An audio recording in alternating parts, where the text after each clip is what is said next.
Welcome back to the Ricky Matthews Show from the Citizens Bank studio. I really enjoyed catching up with Jeff Duncan. We're so lucky to have access to him. He's an award-winning columnist on the NFL Hall of Fame Selection Committee, and what he knows about professional sports, even golf. I mean, he's kind of the man when it comes to that kind of stuff. We're great to have had access to him for now over 3 years on this show. Now we're going to shift gears and go to someone that you've heard her voice. But we're going to talk a little bit about what's in the headlines and where she came from. But someone I've been looking forward to visiting with on this show, Kelly Bennett from SuperTalk Mississippi News. Kelly, how are you? Hey, I'm doing great, Ricky. How about you? Are you sure you want to talk about me? You want to bore your audience before we're definitely not going to bore anybody. Hey, you do a good job, and one of the beauties of doing this on a weekly basis, typically with JT Mitchell. Well, Caleb has joined us before, and now you, and we'll be rotating you guys as time goes on. But the team at SuperTalk Mississippi News is doing an incredible job. If you go to the app, the SuperTalk Mississippi app, or to supertalk.fm, or you're listening on your favorite radio station that's part of this. Of course, the SuperTalk Mississippi News. SuperTalk Mississippi Media has 26 radio stations, but then we have another, 24, 25 radio stations that are part of a news network that the news they develop goes to all of those stations. So, like, for example, if news is made on my show or made on the Gerard show or made on Paul's show, it can be turned into a news story really quickly and to go to the rest of the state. But obviously they're not looking just to the shows for the news stories. They're finding out what's happening in the state, and the top news stories, you'll be able to see them when you go there and see the list. So they're doing such a good job. I gotta give the guys at SuperTalk credit for coming up with the concept, though, Ricky, because here we are. We've got all these great news talk shows with legislators coming in and the newsmakers on them. And then you've got a news team that's not only rounding up other news throughout the 82 counties in Mississippi, but we're tuned in to what these legislators are saying.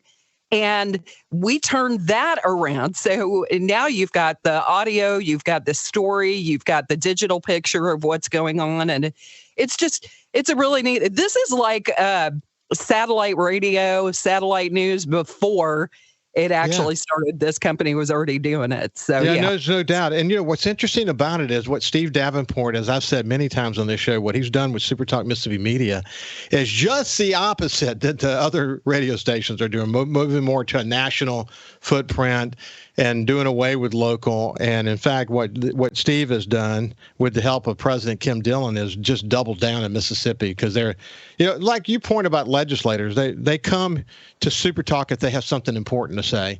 And listen, Democrats and Republicans come to SuperTalk. They're treated fairly, and they're able to put their voices out there. And I think that's one of the good things about SuperTalk.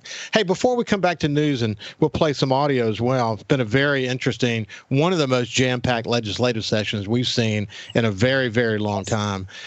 Kelly, everybody knows your voice. Where do you come from?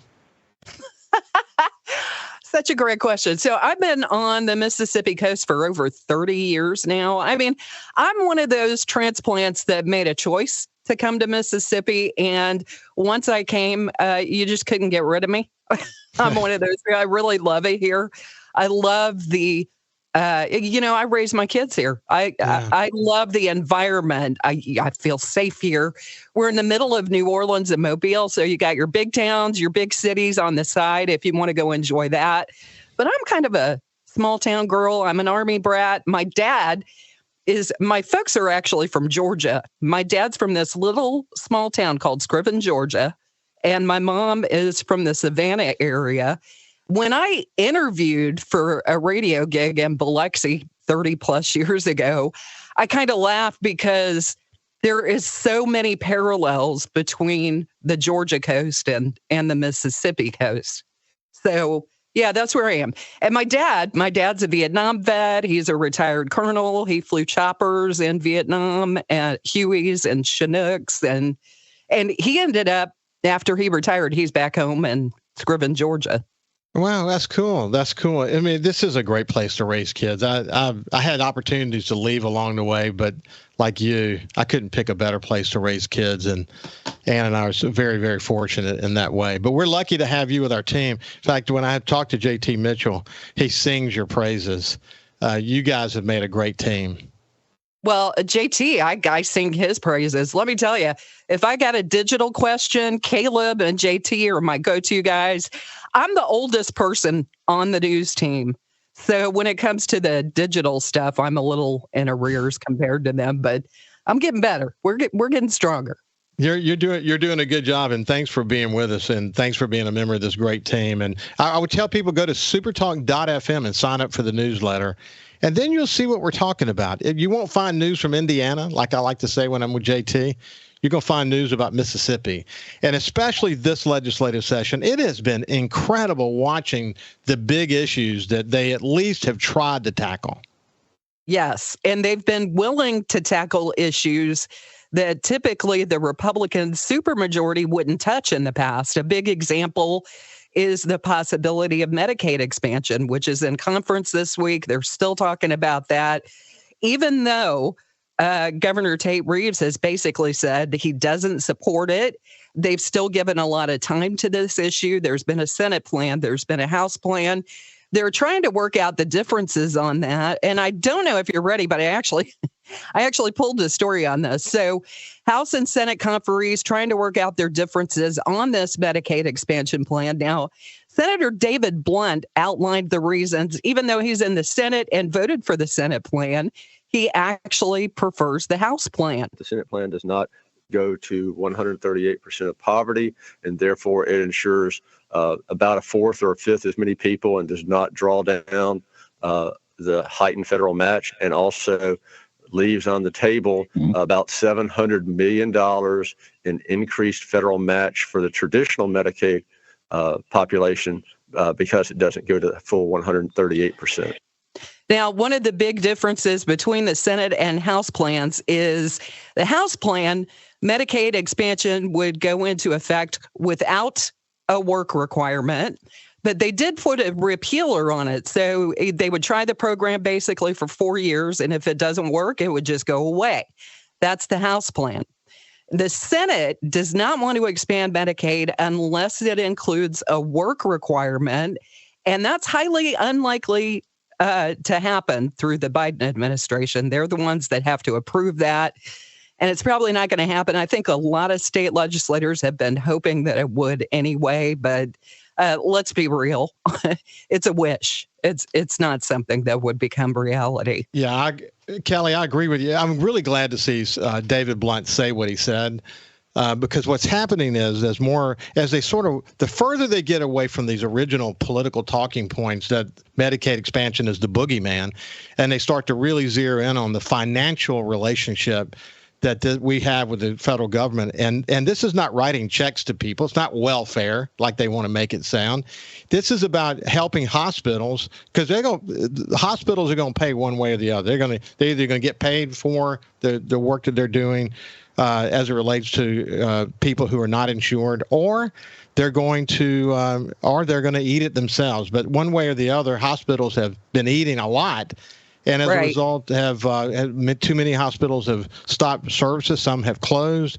When 51% of Mississippians live in rural areas, this is a huge issue for this state. Well, I got to tell you, though, this is what's interesting about the whole Medicaid expansion debate. And you're right, hospitals, if somebody comes into the hospital and they're not insured and they can't pay the bill and the hospital never gets that money, that's a zero sum, right? So the whole point is to get these guys on some kind of insurance.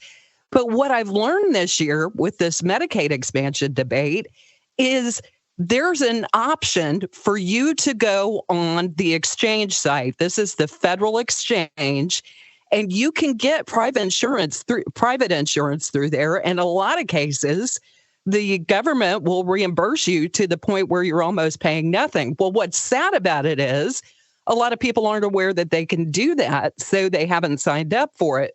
But I think the word's starting to get out. Now, here's the concern, and we had State Insurance Commissioner Mike Chaney on this week to talk about it. He says Mississippians already have access to private health plans through this ACA exchange, and they're worried about overlap. You don't take 140,000 people plus that are paying for the insurance on the exchange and put them out on Medicaid for free insurance. You just don't do that.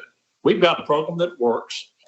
They have private insurance, 140,000 people. That private insurance pays that hospital more money than Medicaid does, one. Number two, they have skin in the game. They're already working. Why would you take them off of something that they're paying for to give them something free? And this federal government, it covers 100% of the premium for a private plan on the exchange for people that make between 100 and 150% of the federal poverty level. And so these Medicaid, they're talking about the I believe the Senate plan only covers up to 100% of the poverty level, and the House plan, they want 138%. But if you look, you can already get coverage on the exchange to up to 150%.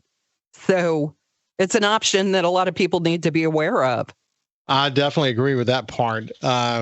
Anyway, I think it's important we're having the debate about Medicaid expansion. That is for sure. I think Gerard Givert has done an amazing job of bringing clarity to this conversation, this complicated conversation. When we come back, we'll continue our conversation with Kelly Bennett. Welcome back to the Ricky Matthews Show from the Citizens Bank studio. I have Kelly Bennett, who is a she's you know her voice. She's kind of a jack of all trades. Let's put it that way. We're multimedia journalists now. That's what they call you, for sure. Yes. But she's on the SuperTalk Mississippi media team.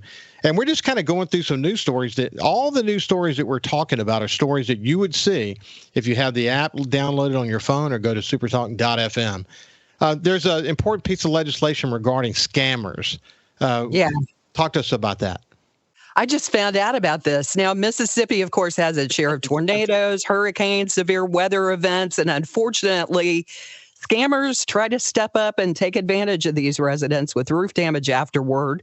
Well, Representative Jerry Turner, who chairs the House Insurance Committee, told us there's a bill that offers what he called one of the best consumer protection policies he's seen in a long time. They can cancel their contract with a contractor within 3 days after they sign the contract. They have that much time to think on it and to consult their insurance company and to decide whether or not they have a good contract, or if they have any questions about that, or they feel they need to negotiate further on it, well, they can do so. They have 3 days to do that. Now, they originally wanted to give the insured 5 days, but apparently some kind of legal wrangling wouldn't work out on that. So they had to bring it down to 3. But that is a great option for people. And of course, you always know, it's unfortunate that scammers move in after these storms, but make sure they're licensed when they come to your house before you let somebody fix your roof. Hey, good stuff there. Listen, one of the things that Mississippi has done a great job, and that is with job training. When you think Mississippi Gulf Coast Community College, over 50% of the students there now are in non-traditional education. And we see this multi-billion-dollar Amazon plant cranking up just north of Jackson. Some really innovative stuff starting to happen, isn't it? Yeah, they're investing $10 billion to build 2 hyperscale data centers in Madison County. Now, the cool thing is these facilities, all these lawmakers are saying, look, they've got plans for more of this, and it's going to be across the state of Mississippi. Now, this project is going to generate a lot of data science-related job opportunities, and this was just announced this week. To help fill these positions, officials with Belhaven University will be participating in AWS Academy. This is a program that was built by experts at Amazon Web Services. It'll provide the university with cloud computing curriculum. Students can start enrolling in these courses in the fall of 2024, and you can get certified for these positions at Amazon. And that's what these people are going to be looking for. These data centers are supposed to open up by around 2027. So it's still going to be a while, but that gives you time to get to class and get trained for these jobs. And they pay well. I mean, I think the average job at these facilities was like, what, 65 grand, 66? Yeah, near 70,000. It's amazing. Yeah. Really. Yeah. I mean, really well-paid jobs. This is the future. Yes. Yeah. And while we're on the topic, You shared with me that you were dyslexic. I didn't know that. Yes. Well, apparently it's much more common than you think. 1 in 5 children in Mississippi have dyslexia. And the thing about that is 50% of your NASA scientists have dyslexia. These are high IQ individuals, but you also look at 50% of your prison population has been shown to have dyslexia. Senator Jeremy England authored legislation that allows educators with dyslexia therapy certification from another state to come into Mississippi and provide that in schools. We have other states that do other programs, nationally recognized and certified programs. But in Mississippi, we kind of had only one track. You had to get this specific master's degree to be considered a dyslexia therapist. And so we've opened that up. We've also granted reciprocity for other states. And that bill has already become law. So that's great news for the people that are suffering with that condition. There's another bill that I thought was pretty cool. High school students starting in July will have a new option to meet their foreign language requirement. Senator Angela Burks-Hill told us Mississippi is going to join a growing list of states that allow students to choose sign language as a foreign language option. It's something that's practical that kids may actually retain more than they would retain 1 year foreign language. Absolutely. I couldn't agree with her more. Over 40 states already recognize ASL as a sign language, and Governor Tate Reeves signed that bill into law on April 15th on tax day. And the ballot initiative.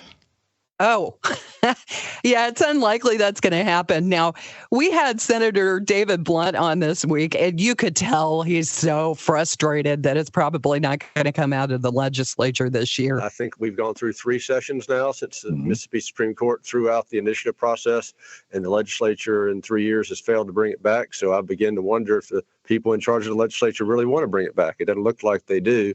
I think that's a right the people ought to have. Yeah, there was a lot of debate this year because they tried to put in stipulations like, well, you can have a ballot initiative, but you can't change abortion laws in the state of Mississippi. That was a big one. He shared his thoughts on that. I think if the people have a right, it's the people's right. And so if they don't want it, they won't do it. And he does not buy into the argument that he thinks, he says legislators would not be swamped with a bunch of initiatives if we passed it. So, Kelly, I love the way you brought audio to the conversation today. I can't thank you enough for joining me. Well, thank you. I mean, that's what we do. We're an audio company. A multimedia for sure.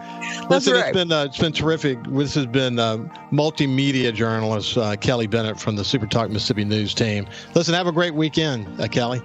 You too, Ricky. Thanks, guys. It's been a pleasure. Y'all have a great weekend, and we'll see you on Monday.